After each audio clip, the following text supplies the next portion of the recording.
Hello and welcome all to the special series of Epic Dialogue India Fights Corona. Today, we are discussing about a very important topic that is busting myths and misinformation on COVID-19, prevention, medicine and vaccine. बहुत important topic है, बहुत सारे लोगों के बहुत सारे questions हैं। Vaccine कब लेना चाहिए, पोस्ट कोविड रिकवरी पेशेंट्स को कब लेना है कि नहीं लेना है, इस तरह के बहुत ऐसे क्वेश्चंस हैं जिसका कि हम इस शो में कोशिश करेंगे कि डॉक्टर नवीन प्रकाश उन सबका जवाब दें। To discuss this very important topic, I have with me Dr. Naveen Prakash, consultant general physician, JP Hospital, Noida. Thank you so much, Dr. Naveen Prakash, for joining us today for this very important discussion. हाँ, नमस्कार, मैं doctor Naveen, consultant emergency medicine department, JP hospital में working हूँ मैं, नोएडा। जी, Thank you so much, Dr. Naveen, for joining us.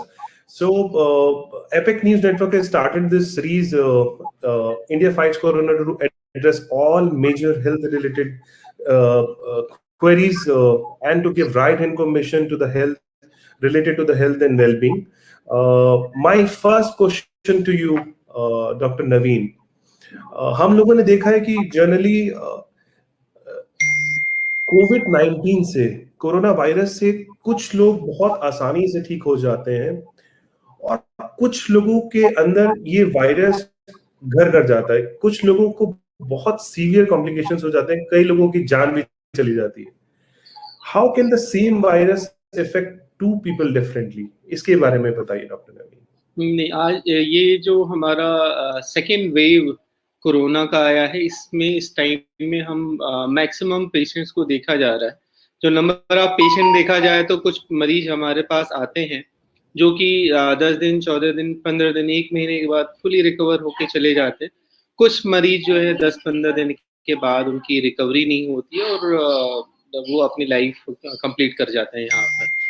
तो इसके ढेर सारे रीजंस हैं, जैसे कि कुछ मरीज उनको अपनी कुछ बीमारियां होती हैं, जैसे कि शुगर है, डायबिटीज है, कोई पेशेंट किडनी का पेशेंट है और किसी को किडनी ट्रांसप्लांट हो रखा है, किसी पेशेंट का लिवर ट्रांसप्लांट हो रखा है। तो ऐसे मरीजों की जो अपनी इम्यूनिटी होती है वो कम होती है और ऐसे में यदि सेम वायरस एक दो पेशेंट है, सेम वायरस एक पेशेंट को कम अफेक्ट करता है, दूसरे पेशेंट को ज्यादा इफेक्ट करता है।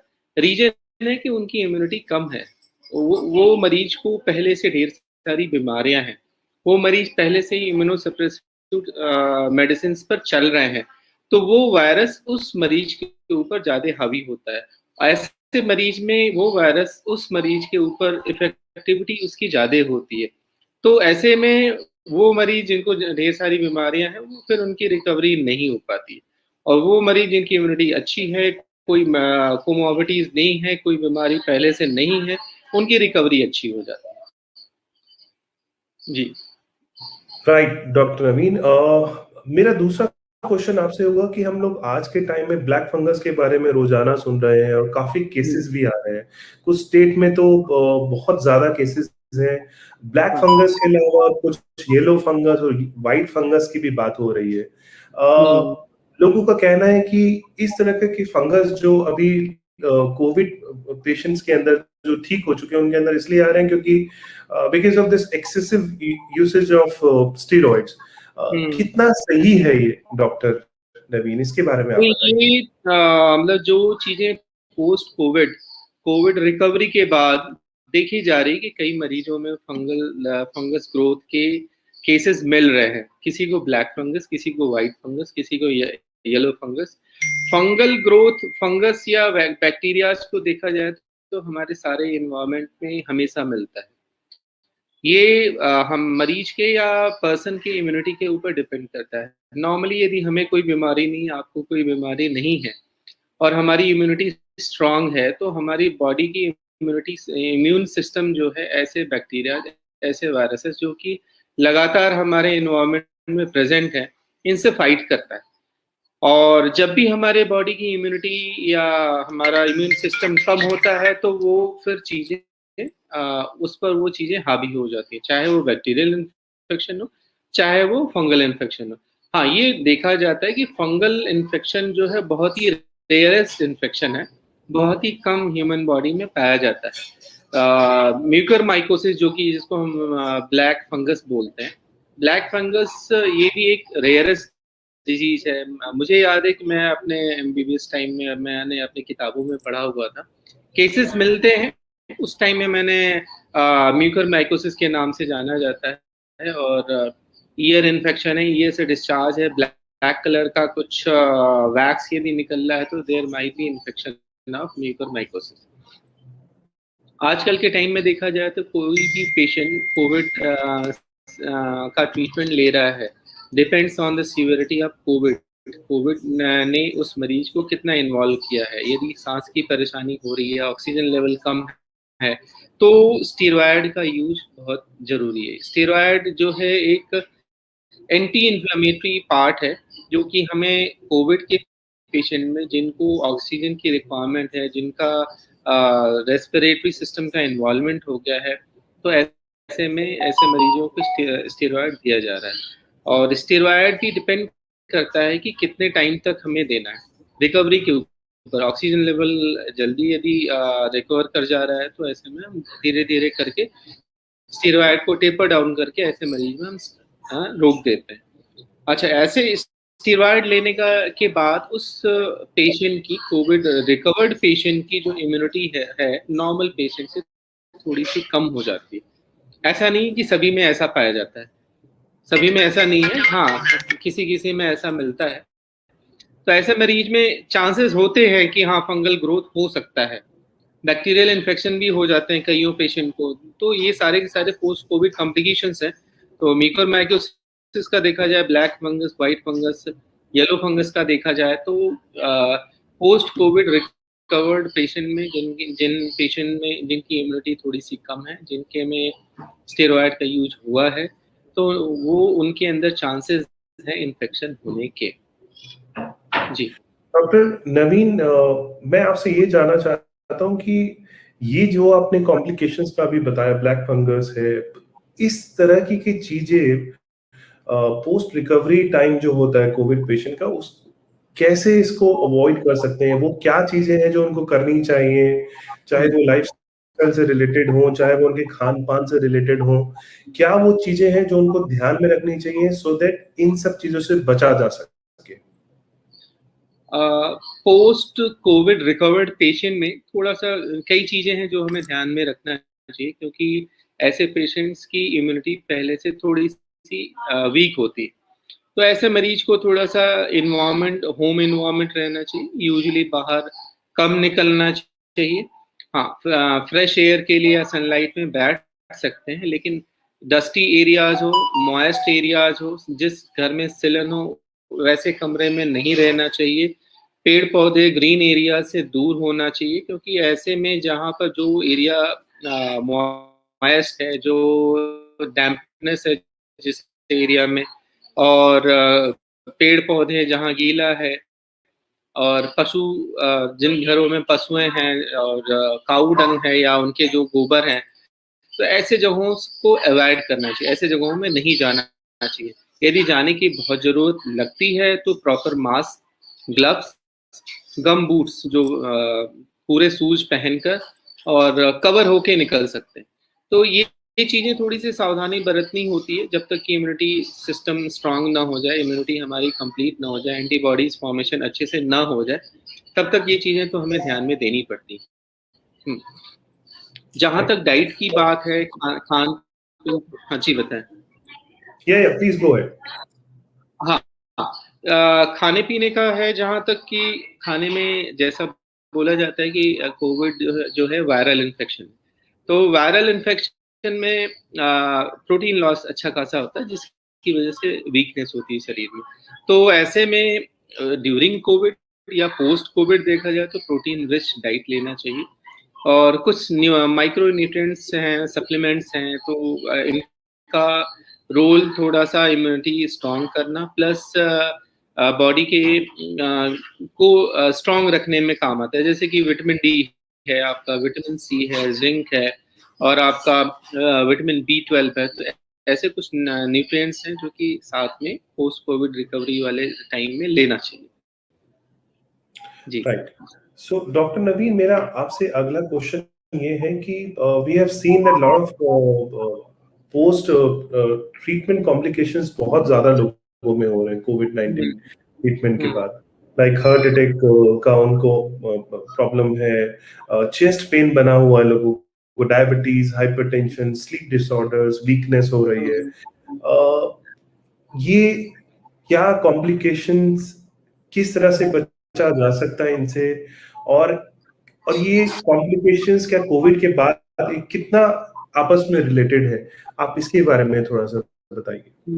कई मरीजों में देखा गया, it's very common, post covid complications हैं। किसी मरीज में 10 दिन, किसी में 15 दिन, किसी में महीने, किसी में 2 महीने, किसी में 3 महीने। It varies person to person, patient to patient, it varies. Complication ढेर सारे हैं। किसी को हेडेक है, किसी को काफ है, किसी को चेस्ट पेन है, किसी को बॉडी पेन है, किसी को वीकनेस है। तो ऐसे करके ढेर सारी परेशानी है। किसी को गैस्ट्राइटिस है, किसी को डिक्रीज एपेटाइट है। तो ऐसे ढेर सारे कॉम्प्लिकेशंस हैं। ये सारे के सारे due to post covid complications में माने जाते हैं। अब इन सब चीजों से बचने के लिए यही है कि अपना जैसे कि जो कंप्लेंट्स आ रही हैं, जैसे कि आज के टाइम में कभी कभार देखा जाता है कि किसी को हार्ट अटैक हो गया, किसी को ब्रेन स्ट्रोक हो गया। तो इसमें जैसे कि ड्यूरिंग कोविड ट्रीटमेंट जो हम अपना पेशेंट्स का इन्फ्लेमेटरी मार्कर्स कराते हैं, कुछ हमारे ब्लड पैरामीटर्स डिरेंज होते हैं। One part of treatment is blood thinner also. तो during Covid blood coagulation, blood clotting disorder भी होता है। इसीलिए ब्लड थिनर्स और एंटीकोगुलेंट्स ट्रीटमेंट पार्ट में हमें दिए जाते हैं। तो चांसेस हो सकते हैं कि कुछ मरीज जो कि after treatment post covid recovery वाले फेज में, हो सकता है patient might have heart attack due to coagulation factors. Patient might have stroke due to coagulation factors. तो इन सब चीज़ों से बचने के लिए यही है कि ब्लड थिनर या एंटीकोगुलेंट जो भी ट्रीटमेंट पार्ट आफ्टर डिस्चार्ज है, वो ट्रीटमेंट पार्ट कंटिन्यूड रखें। अपने मन से या लोगों की बातों को सुनकर उस ट्रीटमेंट को स्टॉप न करें। कई लोगों का ये है कि होम रेमेडीज है, ये खाना चाहिए, वो खाना, ठीक है, आप होम रेमेडीज फॉलो करो, उससे कोई नुकसान नहीं है। लेकिन जो मेडिकल पार्ट है, जो आफ्टर डिस्चार्ज जो मेडिसिन आपको दी गई हैं, वो प्रॉपर उस चीज को आप फॉलो करो। जी। राइट। आई थिंक ये बहुत एक इम्पॉर्टेंट मैसेज है डॉक्टर नवीन की तरफ से कि जो भी आपके डॉक्टर्स ने सजेस्ट किया है वो आप अपना ट्रीटमेंट पूरा करें, प्रॉपर तरीके से करें, टाइमली मेडिसिन लें, और होम रेमेडीज भी पैरेलली अगर आपको करना है तो कर देना, बट अपनी रेगुलर दवाइयों को ना रोकें किसी के भी कहने पर। वो एक बहुत इंपॉर्टेंट पार्ट है, because of course we have seen a lot of people started taking medicines without any expert opinion, और कहीं से देखा, व्हाट्सएप से देखा, तो वो चीज ना करें तो ज्यादा बेटर है। आप अपनी जान को खतरे में डाल सकते हैं। That is very important message by doctor Naveen. Doctor Naveen, अगला क्वेश्चन मेरा आपसे, बहुत ही ज्यादा लोगों के अंदर ये एक डाउट है, मिथ है इस बात को लेके। वैक्सीनेशन एक बहुत इंपॉर्टेंट टॉपिक है आजकल। अगर सरकार कह रही है ज्यादा से ज्यादा वैक्सीन लगवाइए ताकि हम इस बीमारी को हरा सकें, बट आज लोगों के अंदर बहुत डाउट है कब वैक्सीन लगवाना चाहिए, वैक्सीन के बीच में गैप कितना होना चाहिए, क्योंकि सरकार की तरफ से भी पहले 8 हफ्ते, फिर 12 हफ्ते, शुरू में 6 हफ्ते, तो ये काफी चेंजेस हुए हैं बीच में। तो क्या वो गैप है जो 2 वैक्सीन की डोजेस के बीच में होना चाहिए? दूसरी सबसे इंपॉर्टेंट चीज है कि कोविड रिकवर्ड पेशेंट को कब वैक्सीन लेना चाहिए या नहीं लेना चाहिए, कितने टाइम बाद उसको लेना चाहिए, एक ये भी बहुत इंपॉर्टेंट पॉइंट है। और सीनियर सिटीजन को लेके भी आजकल बहुत चीजें आ रही हैं सामने कि क्लॉटिंग्स के इशू हो रहे हैं, ब्लड क्लॉटिंग्स के इशू हो रहे हैं वैक्सीनेशन को लेकर। डॉक्टर नवीन, इसके बारे में आप प्लीज बताइए। देखिए, जहां तक मेरा कंसर्न है, वैक्सीन सबको लेना चाहिए। वैक्सीन को लेकर ढेर सारे मिथ हैं। कई लोगों के अंदर कई सवाल हैं, कई किसी चीजें हैं कि वैक्सीन लेना चाहिए कि नहीं लेना चाहिए। तो फर्स्ट थिंग कि सबको वैक्सीन लगना चाहिए। सबको वैक्सीन लेना चाहिए। जीरियाट्रिक एज ग्रुप में देखा जाए तो they are more prone for getting infection, या तो उनको ढेर सारी बीमारियां पहले से होती हैं, तो एडिशनल कोमॉर्बिडिटीज लाइक बीपी है, शुगर है, हार्ट की प्रॉब्लम है, स्ट्रोक है, कोई ट्रांसप्लांट हो रखा है, कोई कैंसर ट्रीटमेंट है, और कोई इम्यूनोसप्रेसिव मेडिसिन चल रही हैं, तो ऐसे में तो उनको बहुत ज़रूरी है कि उनको वैक्सीन लगवाएं, फर्स्ट डोज लगवाएं। पहले आइडियल जो स्टैंडर्ड जो हम अपने स्टडीज को देखा जाए, जो एक वैक्सीन से दूसरे वैक्सीन मतलब सेम डोज का सेकेंड पार्ट लेने के बीच में जो गैप है, एटलीस्ट 4 वीक्स का गैप होना चाहिए। जब स्टार्टिंग में जब भी हमारा वैक्सीनेशन स्टार्ट हुआ तो उस टाइम में 4 हफ्ते का गैप दिया था गवर्नमेंट प्रोटोकॉल में। अब धीरे धीरे इस गैप को बढ़ाया जा रहा है, हमें गवर्नमेंट के प्रोटोकॉल्स को फॉलो करना चाहिए। जैसे आज के टाइम में वो कहते हैं कि 3 मंथ्स का गैप हो, तो जो भी प्रोटोकॉल गवर्नमेंट बना रही है एटलीस्ट एक वैक्सीन से दूसरे डोज को के बीच में जो भी गैप बना रही है उस चीज को फॉलो करना चाहिए, वैक्सीन लगवाना चाहिए। जैसे अब दूसरा सवाल आपने पूछा कि जैसे कि कोविड रिकवर्ड पेशेंट है तो उनको वैक्सीन लगवाना चाहिए कि नहीं लगवाना चाहिए, तो कब लगवाना चाहिए। जैसे मैंने पहले ही बताया कि कोविड वैक्सीन सबको लगना चाहिए। कोविड रिकवर्ड पेशेंट में वैक्सीन ऐसा नहीं कि नहीं लगवाना, उनके अंदर एंटीबॉडीज डेवलपमेंट है, लेकिन वो एंटीबॉडीज डेवलपमेंट कोविड इन्फेक्शन होने के बाद है। वैक्सीन लगवाने के बाद हमारा जो एंटीबॉडीज फॉर्मेशन है वो और स्ट्रांग होता है। ये है कि हाँ, वहाँ पर एक गैप होना चाहिए। स्टार्टिंग में आइडियली जो गैप था वो था 1.5 मंथ का, तो एटलीस्ट 6 वीक का गैप होना चाहिए कोविड पॉजिटिव होने के बाद। तो 6 वीक के गैप के बाद वो कोविड पॉजिटिव पेशेंट वैक्सीन लगवा सकते हैं। फर्स्ट और सेकंड डोज के बीच में there should be a gap of 6 week, जो गवर्नमेंट प्रोटोकॉल चल रहा है उसके हिसाब से वो गैप लेते हुए वैक्सीन लगवा लेना चाहिए। जीरियाट्रिक का हो गया, और जो पॉजिटिव पेशेंट्स थे उनका, हाँ, उनको मतलब सारे मरीज को वैक्सीन लगवाना चाहिए, सभी को लगवाना चाहिए।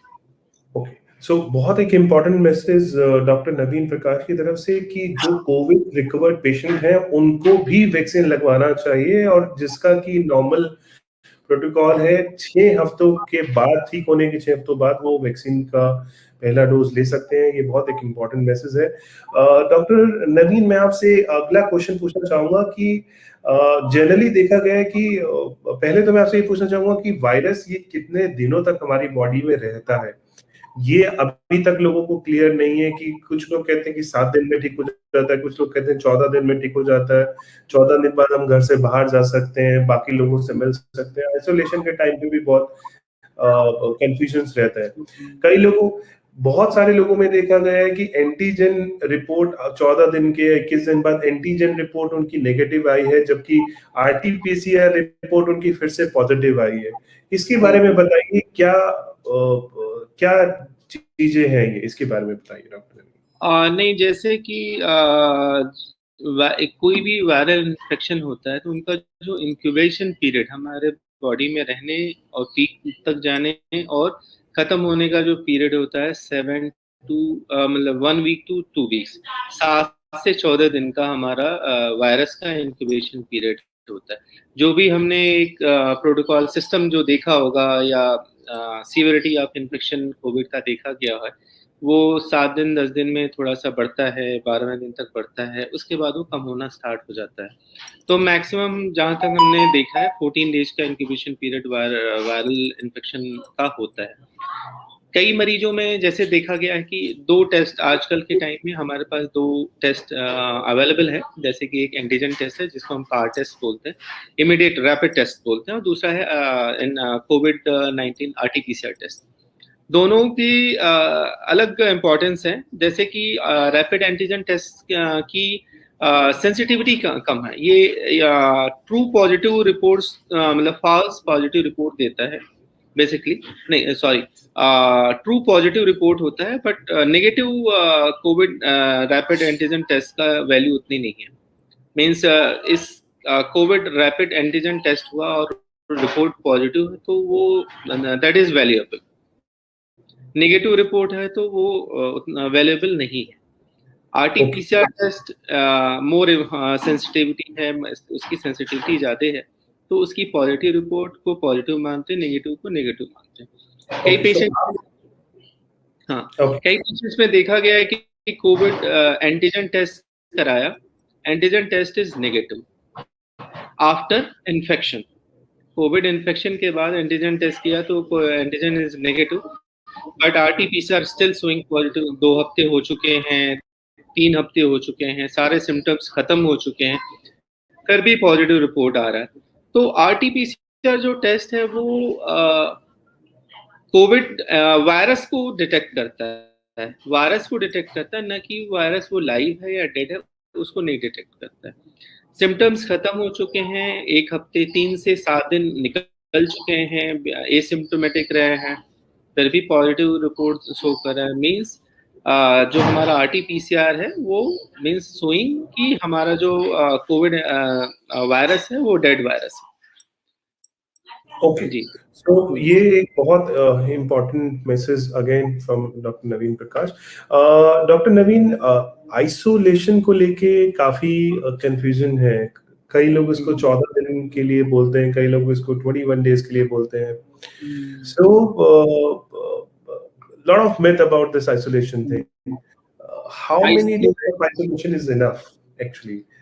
आइसोलेशन का जो रूल्स रेगुलेशन या प्रोटोकॉल कह लें तो आइसोलेशन के लिए ये कहा गया है कि जब भी कोविड इन्फेक्शन हो, इन्फेक्शन के बाद मान लीजिए फीवर का कोल्ड है, तो सिम्टम्स जब तक हैं, सिम्टम्स खत्म होने के बाद 1 हफ्ते का आइसोलेशन होना चाहिए। सिम्टम्स मान लीजिए 1 हफ्ते में हमारे पास खत्म हो गया, हमें फीवर का कोल्ड कुछ भी नहीं हो रहा है, ब्रीदिंग इशू नहीं है, तो उसके बाद 1 हफ्ते का आइसोलेशन होना चाहिए।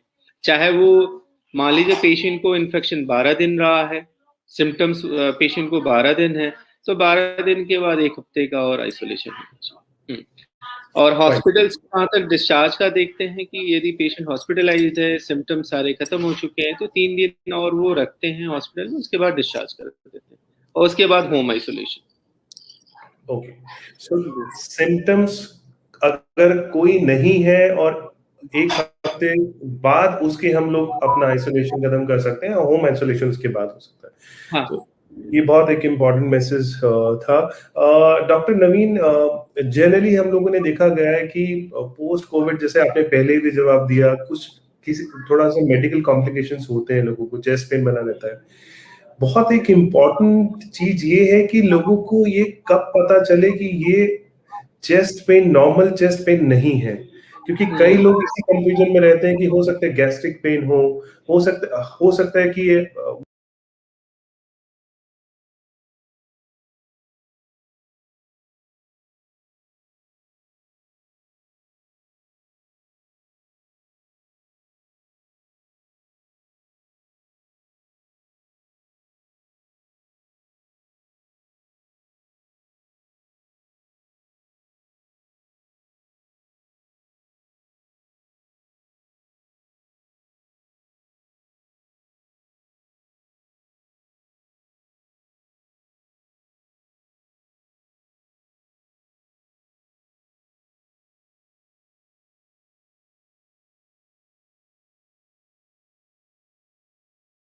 वो इस श्योर नहीं होते कि हार्ट अटैक की तरफ बढ़ रहे हैं कि नहीं बढ़ रहे हैं, हार्ट रिलेटेड पेन है, ये कैसे पहचाने डॉक्टर नवीन, प्लीज बताइए। पोस्ट कोविड कॉम्प्लिकेशन में कई पेशेंट हैं जिनको चेस्ट पेन रहता है। जैसे कि हार्ट रिलेटेड इश्यूज में सिम्टम्स देखा जाए तो लेफ्ट साइड या सेंट्रल रीजन चेस्ट पेन या chest pain any area, right left central, chest heaviness, arm pain या आर्म में नमनेस हो, किसी भी आर्म में हो, और ब्रीदिंग इशू है, साथ में स्वेटिंग है, ये सारे जो सिम्टम्स हैं ये हार्ट रिलेटेड होते हैं। फिर भी हार्ट जो हमारा वाइटल पार्ट है बॉडी का, फिर भी यदि मरीज को चेस्ट पेन बार बार हो रहा है कोविड के बाद, तो ऐसे मरीज को इमीडिएट नियर बाई अपने ट्रीटिंग डॉक्टर से कंसल्ट करना चाहिए, एटलीस्ट ये आगे के टेस्ट करा सकें, हार्ट को रूल आउट कर सकें कि कोई मतलब हार्ट अटैक रिलेटेड कोई इश्यूज तो नहीं है, ईसीजी कराएं, 2D को कराएं, ट्रोपाई टेस्ट कराएं, जो भी रेलेवेंट टेस्ट है वो करा के उस चीज को दूर कर ले कि हाँ ये चीजें नहीं, फिर हम उस चीज को हम गैस्ट्राइटिस समझ सकते हैं, क्योंकि लॉट ऑफ मेडिसिन चलती हैं। ऐसे में हो सकता है कि मरीज को गैस्ट्राइटिस हो तो उससे रिलेटेड दवाइयाँ चल जाएंगी। जी आई थिंक डॉक्टर नवीन, इसमें इम्पोर्टेंट ये है कि अगर किसी भी कोविड रिकवर्ड पेशेंट को चेस्ट पेन है, काफी दिनों तक है, तो मुझे लगता है कि उसको इग्नोर नहीं करना चाहिए, उसको इमीडिएटली अपने डॉक्टर से कंसल्ट करके ईसीजी और इको जो भी आपने बताया वो कराना चाहिए, ताकि नॉर्मल इश्यूज को, मेजर इश्यूज को रूल आउट किया जा सके और जो भी मेडिकेशन है वो दी जा सके और एक बड़ी प्रॉब्लम को इग्नोर करा जा सके, अवॉइड किया जा सके। So that was important thing. Doctor Naveen, इसके बाद मेरा आपसे क्वेश्चन ये है कि कई लोगों में देखा गया है कि कोविड से ठीक हो गए हैं, 14 दिन, 15 दिन, 20 दिन हो गए, उसके बाद उनको ऑल ऑफ अ सडन 2-4 दिन बाद फीवर या कोल्ड हो जाता है। तो ये क्या, मतलब कितना डरने की बात है इस चीज से? ये क्या साइन है दोबारा से फीवर आना, एक दिन फीवर, 2 दिन फीवर रहा और फिर चला गया? ये क्या वायरस अभी भी बॉडी में है, जो फीवर दोबारा आया, इसके बारे में कुछ बताइए, क्योंकि लोग बहुत घबरा जाते हैं। जनरली देखा गया है कि किसी को कोविड के बाद वो ठीक हो गया और उसको एकदम दोबारा अगर एक दिन के लिए भी फीवर आ जाए तो वो उसका मेंटल लेवल थोड़ा सा गड़बड़ा जाता है, वो घबरा बहुत जल्दी जाता है, पैनिक हो जाते हैं। तो इसके बारे में बताइए डॉक्टर, ये क्या सिचुएशन है? नहीं, ये आजकल के टाइम में पोस्ट कोविड रिकवरी वाले पेशेंट में जो कि घर पे डिस्चार्ज होके आ चुके हैं या होम आइसोलेशन में ही ट्रीटमेंट हो चुका है, ऐसे मरीजों में सबसे ज्यादा है चांसेस होते हैं, किसी किसी को फीवर है, कफ है, थ्रोट पेन है, रहता है। वायरल इन्फेक्शन उनका ट्रीटमेंट हो चुका है, कंप्लीट हो चुका है। हो सकता है मरीज को बैक्टीरियल इन्फेक्शन हो सकता है कोई इम्यूनिटी सप्रेस है, स्टीरॉयड चला है, हो सकता है मरीज को फीवर आ सकता है। ऐसे में मरीज को घबराना नहीं है, मरीज को अपने ट्रीटिंग डॉक्टर, ट्रीटिंग फिजिशियन से इमीडिएट कंसल्ट करना है और उसके रिगार्डिंग ट्रीटमेंट लेना है। ये नहीं है कि हाँ एक बार कोविड हुआ तो दोबारा हो गया, ऐसा नहीं है।